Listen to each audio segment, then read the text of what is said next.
Fala galerinha, olha nós aqui outra vez e hoje nós temos uma edição Super Mega Blaster Plus Advanced especial. Nós vamos falar sobre estética. Então, vem com a gente! Fala galerinha, como eu disse, hoje o assunto tá maravilhoso e eu trouxe uma pessoa muito especial para falar de beleza, de estética. E conosco aqui no estúdio está o Dr. Rodrigo Varela. Palminhas aí, seja bem-vindo, Dr. Rodrigo. É um prazer ter você aqui com a gente. Muito obrigado, o prazer é meu poder estar aqui. Já tinha recebido o convite outras vezes, né? E por incompatibilidade de agenda a gente não tinha conseguido ainda, mas que bom que deu certo. Não, deu sim. E assim, a gente entende, né? Porque vida de médico não é fácil e é corrido, né? E na área da estética, principalmente, bem disputado, né? Falei, não, mas vai dar certo, a gente vai fazer e tenho certeza que você que está nos assistindo aí vai gostar dos assuntos que nós vamos abordar hoje aqui, tá certo? Uma perguntinha aqui assim, que eu acho que deve ser até clichê que fala, né? Clichê. Uma perguntinha que você clichê. Você é parente do Drauzio Varela? Não sou parente do Drauzio Varela, não. Esse Varela é da minha família, lá do Rio Grande do Norte, eu sou potiguar, mas todo mundo pergunta se eu sou parente dele. Muito bacana. Rodrigo, eu fiz algumas perguntinhas aqui que eu acho que é muito importante para o nosso público, para a nossa audiência, né, poder tirar essas dúvidas. Eu acredito que essas dúvidas também possam ser uma dúvida aí do nosso telespectador. O que te fez trabalhar com dermatologia estética? O que te levou a trabalhar com dermatologia estética? Quando eu entrei na faculdade de medicina, né, eu não sabia ainda a especialidade que eu ia seguir, que eu ia escolher. Eu entrei muito cedo, com 17 anos. Foi aqui no Ceará mesmo ou no Rio Grande do Norte? Eu fiz na Federal de Pernambuco. Eu sou de Natal, fiz faculdade de medicina em Recife e vim fazer a especialização aqui em Fortaleza e por aqui fiquei. Bem, mas durante a faculdade a gente tem um contato, né, com as diversas especialidades e a gente escolhe a especialidade que vai seguir só quando termina o curso.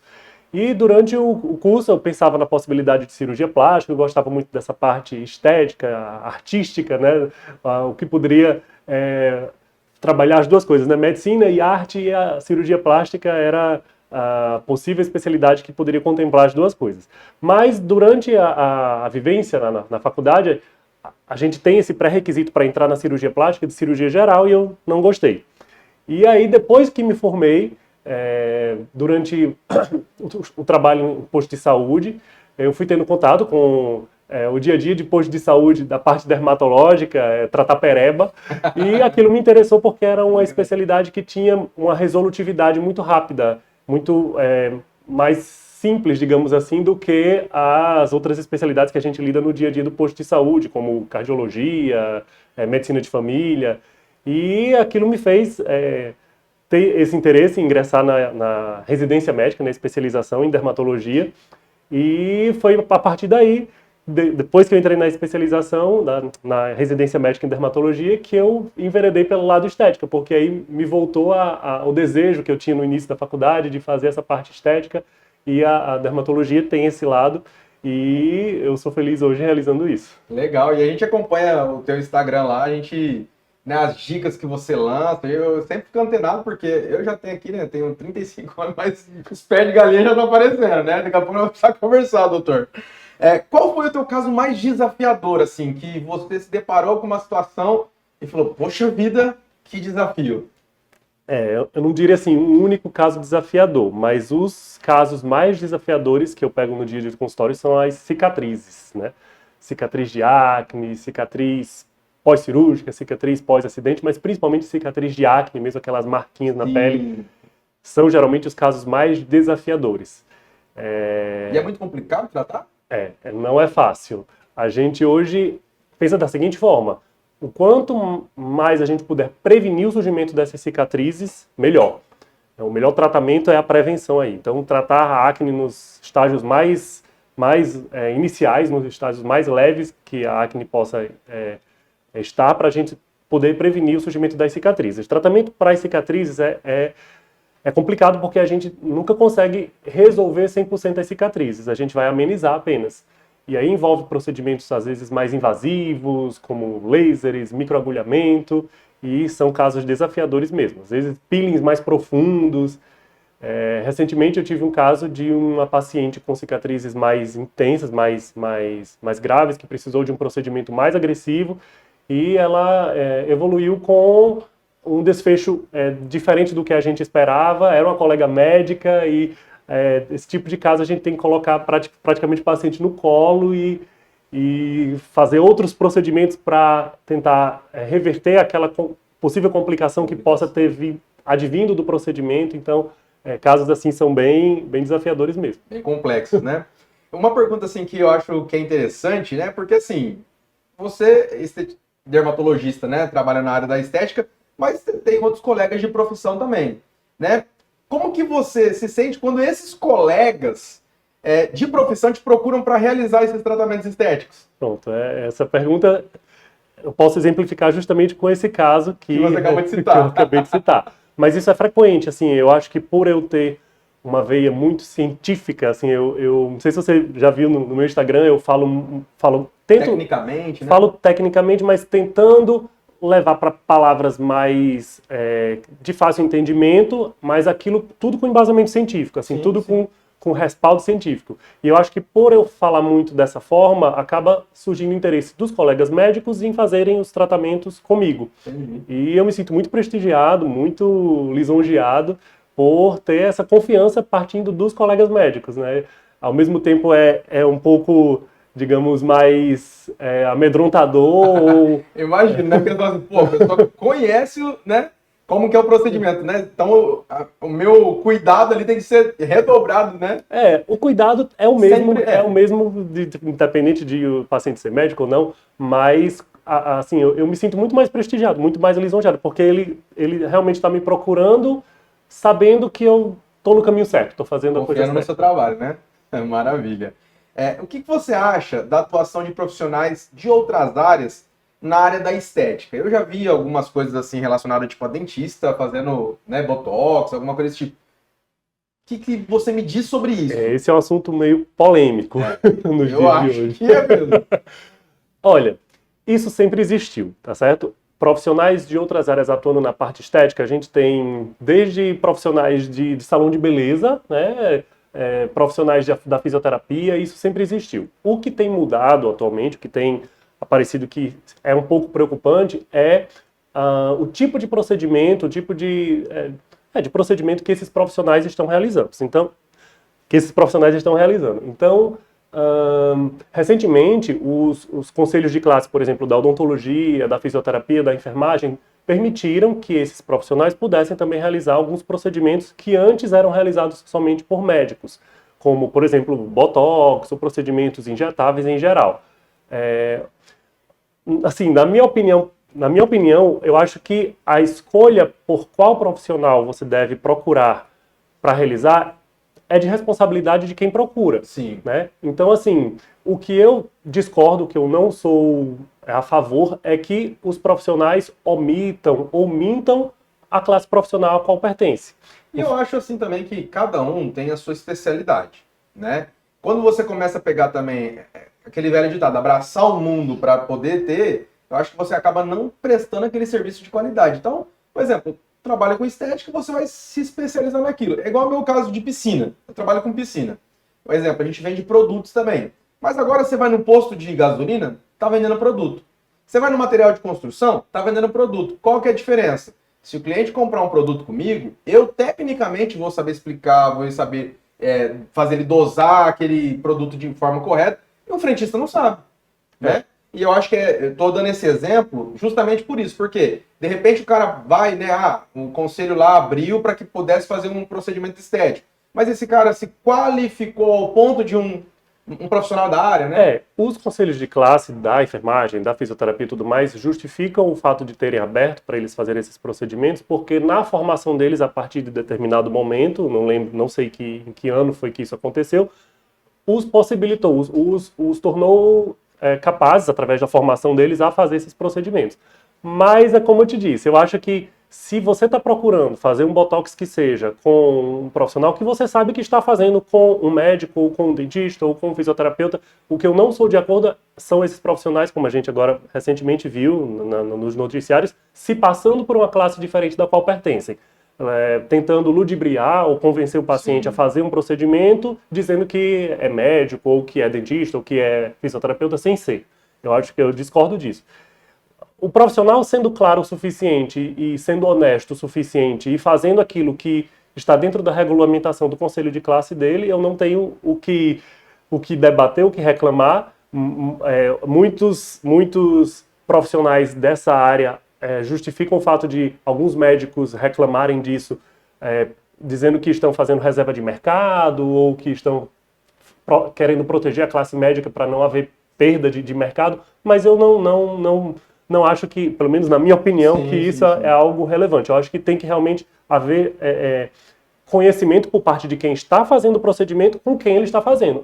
Eu escolho pagar, digamos, menos, que às vezes alguns profissionais cobram mais barato, para fazer um botox com um profissional X. Eu escolho pagar mais caro para fazer um botox com um profissional Y. Então, eu acho que quem está fazendo tem que ter o pleno conhecimento com quem ele está fazendo o procedimento. Aquele negócio, né? Corre o próprio risco. Exatamente. Né? Como você exemplificou com a história da piscina, eu acho que também a mesma coisa se aplica. Talvez comprar produtos em lojas descredenciadas ou contratar profissionais sem a devida formação, às vezes pode sair mais barato, mas aquela história de barato pode sair caro, né? Com certeza. Isso é uma realidade. Acho que em toda a área de atuação, né? Você já teve complicações? Já. Em medicina, principalmente nessa parte que a gente realiza procedimentos, existe um ditado: só tem complicação quem faz. Né? Bom, né? Exatamente. Se você não fizer um procedimento, você não vai ter uma complicação. E quanto mais você faz, maiores as chances de uma possível complicação.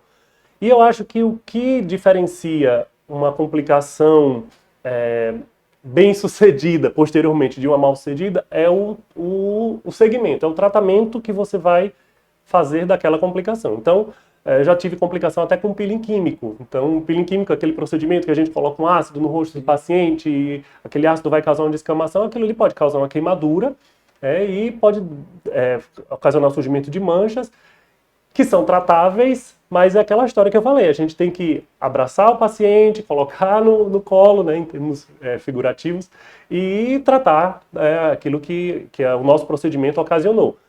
E assim, eu também olhando para esse sentido que você está falando, cada organismo é diferente, né? Então, tipo assim, às vezes eu posso ter um procedimento que você realizou em mim que não vai ter problema nenhum, mas uma outra pessoa que tem um organismo um pouquinho diferente pode reagir. Exatamente. Né? Então, é difícil não ter uma complicação, né? Acho que todo mundo que trabalha na área da saúde, exatamente, um dia passou por algum tipo de... Exatamente.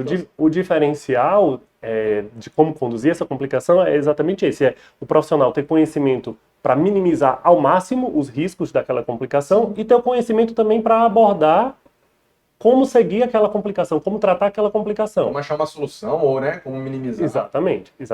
Me perguntam muito, por exemplo, pacientes que se submetem à depilação a laser, em clínicas de depilação. Eu tenho risco de fazer depilação e ter uma queimadura? Tem. Agora, um laser? Tem.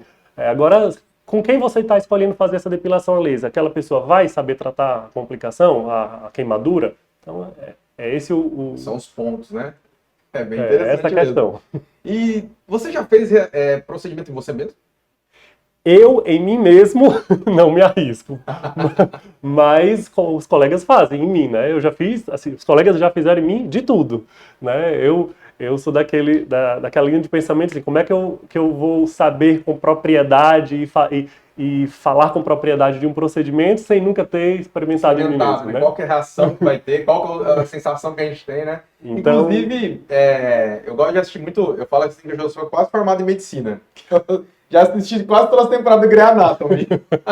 E assim, uma coisa que eu acho legal lá os procedimentos que eles mesmos fazem neles, né? Trocam, o negócio de pegar a veia e tudo mais. Então eu acho que esse tipo de experiência, né? Vocês acabam fazendo justamente para treinamento.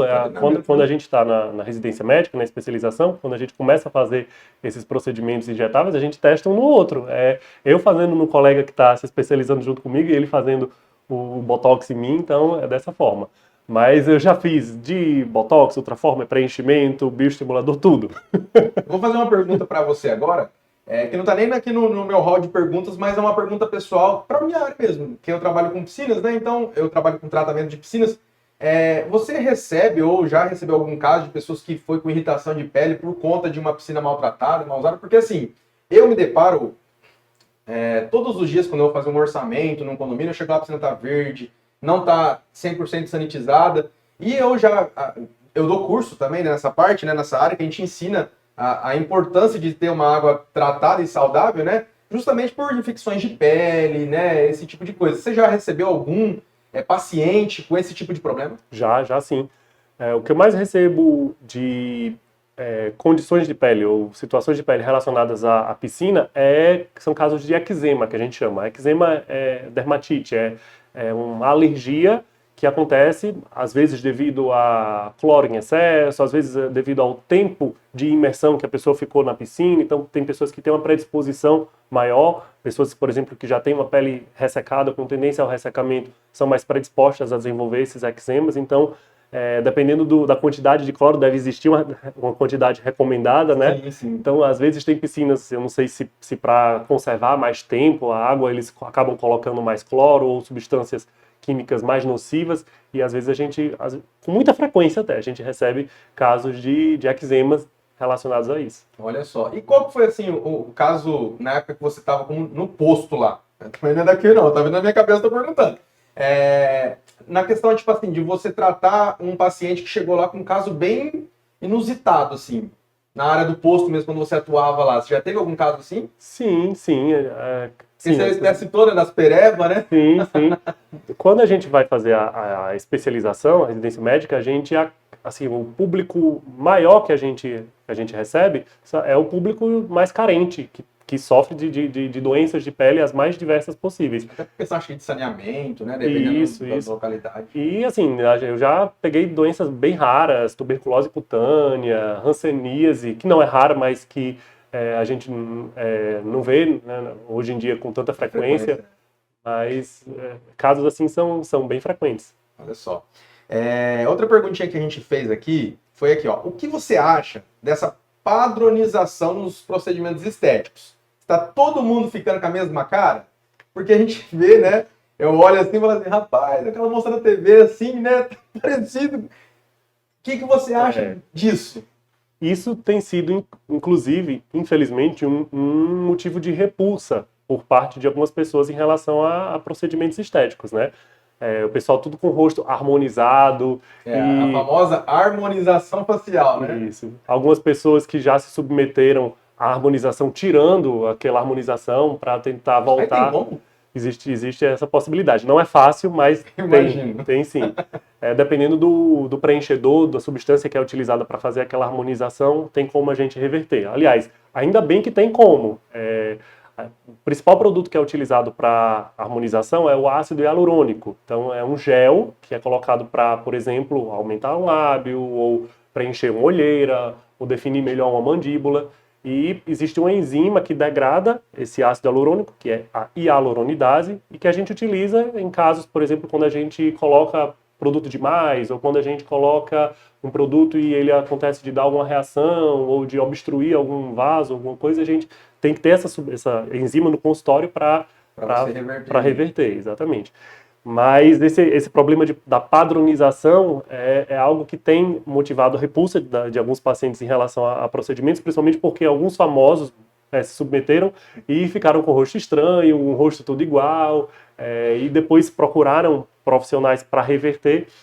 Mas eu sempre, quando estou conversando, né, com o paciente na primeira consulta, quando ele pensa em fazer esses procedimentos estéticos, que o tratamento tem que ser individualizado, né? A gente tem que, numa conversa muito longa, saber o que a pessoa busca, se a pessoa quer um rosto assim, um rosto assado, ou o que ele está buscando realmente com aquela modificação, com aquela melhora na aparência, para poder a gente não exagerar ou não deixar todo mundo com o rosto igual. Sim. Então tem que ser um tratamento individualizado. É aquela particularidade mesmo, né? E qual é o tipo de procedimento que mais você atua lá no seu consultório? Na sua clínica? São os injetáveis, principalmente Botox e os preenchedores e os bioestimuladores de colágeno. Esses é o carro-chefe. São os procedimentos mais procurados. Depende muito do público. Por exemplo, eu sou muito procurado pelo público masculino também. E no, Inclusive, tem uma perguntinha aqui que é sobre isso. e no caso do público masculino, eles me procuram muito por queixas capilares, né? De calvície, de queda de Você cabelo. também faz isso? Eu faço isso também. Meu Deus do céu, preciso visitar você mesmo. Já tô ficando careca também. Então é isso. Acho que o carro-chefe tem sido esse, assim, os injetáveis e a parte de calvície. A parte masculina é mais a calvície? Ou não? Ou também eles fazem botox? Fazem também. É interessante. Eu acho que por eu ser dermatologista, né, por eu ser homem, eles às vezes se sentem mais à vontade em me procurar para a realização desses procedimentos. Conversando com colegas dermatologistas, o meu percentual de público masculino é superior ao de outros colegas. É mesmo? É. Olha que legal. Quer dizer, o público masculino aí tá procurando ficar em dia, né? Interessante que muitos vêm, assim, eu atendo muitas famílias e muitos dos homens que me procuram vêm incentivados pelas mães, pelas irmãs, pelas namoradas. Recentemente atendi um casal, os dois fazendo botox, Olha só. um na sequência do outro, um encorajando o outro, é interessante. Vai, fica bonitinho que eu também quero. Bacana. E deixa eu te falar, o que você diria para quem tem vontade de fazer, mas tem aquele receio? Poxa, será que eu vou fazer? Será que vai ficar legal? Será que vai doer? O que você diria pro nosso público aí, Rodrigo? Doutor Rodrigo? As motivações principais por esse receio são essa primeira que eu falei anteriormente, de estar todo mundo ficando com o rosto igual, e a questão da dor, né? Quando fala em procedimento injetável, Já pensa, logo né? em mente, agulha dói. Eu fujo de agulha. Então, o que eu diria? Em relação à dor, os procedimentos injetáveis em geral são com dor contornável, ou seja, a gente coloca creme anestésico, a gente faz anestesia infiltrando o local para ficar com a pele anestesiada. Tem dispositivos hoje em dia que a gente utiliza também para contornar essa dor, como um dispositivo que vibra, que também engana o cérebro em relação à dor. A gente encosta esse dispositivo e a pessoa praticamente não sente a introdução da agulha. E as agulhas são fininhas, né? São bem finas. Tem um gelo, um dispositivo que também resfria a pele, que a gente faz para minimizar a dor. Então, em relação à dor, tem tudo isso que a gente pode fazer. E em relação ao medo de ficar com o rosto diferente, rosto igual ou desfigurado, é aquilo que eu falei. Você tem que confiar no profissional e, assim, desconfie, por exemplo, de um profissional que já chega te oferecendo um procedimento, ou que você vai e em 5 minutos de conversa ele consegue já dizer, você vai precisar fazer isso, isso, isso. Na consulta de avaliação, eu demoro, eu preciso saber exatamente qual é a personalidade da pessoa, o que a pessoa está buscando naquele procedimento. Às vezes, por exemplo, a pessoa é insatisfeita com o tamanho de lábio, mas na conversa eu vejo que aquele lábio é um lábio que remete aos familiares dela e se modificar, talvez ela, quando se olhe no espelho, não se identifique mais com aquilo. Então, precisa dessa sensibilidade a mais para poder a gente indicar e executar um procedimento estético. E já teve caso, assim, de uma pessoa fazer e falar, não quero mais, achei que ia ficar de um jeito, não gostei, quero refazer? Já teve sim. Então, ou eu quero melhorar, que eu quero aumentar, né? Já.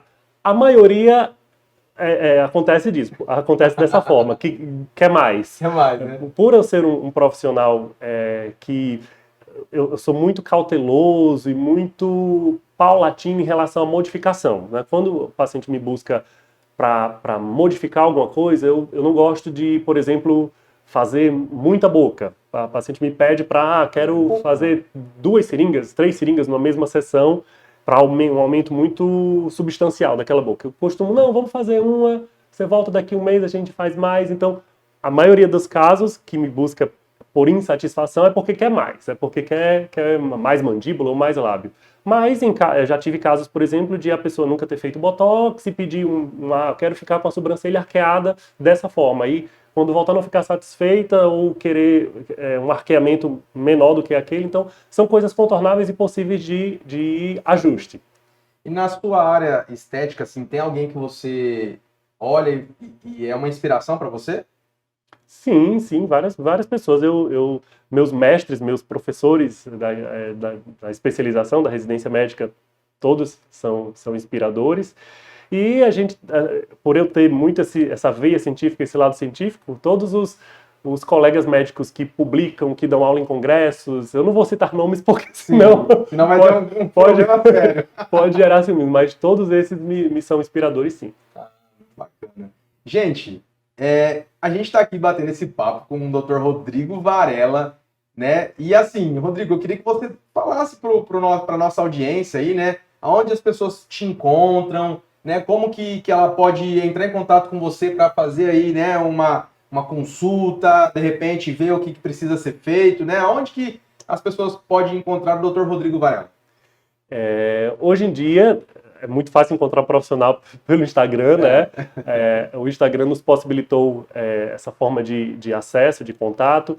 Eu acho importante esse acesso, esse contato pelo Instagram, porque antigamente para você procurar um profissional, você ou ia só por indicação, o que eu também acho importante, que você busque pessoas que já fizeram aquele procedimento com um profissional, que te indiquem dessa forma, né, mais próxima, mas a página do Instagram possibilita esse contato, às vezes até com a forma de pensar daquele profissional, com o estilo de vida. Eu acho legal isso. Então, assim, pelo meu Instagram, Rodrigo Varela Dermato, você consegue lá ter o contato para marcação de consultas, vai endereço. Vai estar aqui embaixo, ó, Rodrigo Varela Dermato, certo? O arroba lá. Segue lá e, ó, aquela esticadinha. E é isso. Para você procurar hoje um profissional, eu acho que o Instagram é uma ótima porta de entrada, mas que você busque também outras formas, né? Porque às vezes o que está escrito lá no Instagram, na descrição da bio, não necessariamente é o que a pessoa diz ser. Então, busque em site do Conselho Federal de Medicina, se a pessoa realmente é médico, se tem isso aí também. O RQE, que é o Registro de Qualificação de Especialista. Às vezes a pessoa se diz dermatologista e não é, não tem aquela especialização para aquilo. Então, só o Instagram não é suficiente, não. O Instagram é uma excelente porta de entrada, mas busque de uma forma mais aprofundada, se o profissional é aquilo que ele diz ser. Maravilha. Gente, nosso papo tá bom, né? Mas a gente precisa encerrar a nossa entrevista de hoje. Eu quero te agradecer, Rodrigo, pelo carinho, né, pela sua disponibilidade de vir compartilhar com a gente aqui essas dúvidas do dia a dia do pessoal, né? E, assim, fico grato mesmo, tá, pela sua presença, e eu vou marcar depois uma outra oportunidade para nós falarmos de outros assuntos, né? Porque eu tenho certeza que na área da dermatologia tem muita coisa para se falar, né? Hoje foi a nossa porta de entrada aqui na área da estética, né? Que eu tô vendo aqui. Eu preciso, né, doutor? Todos nós. Todos nós precisamos. Então, gente, beijão pra vocês. Fique com Deus e até a próxima em mais um TecPod.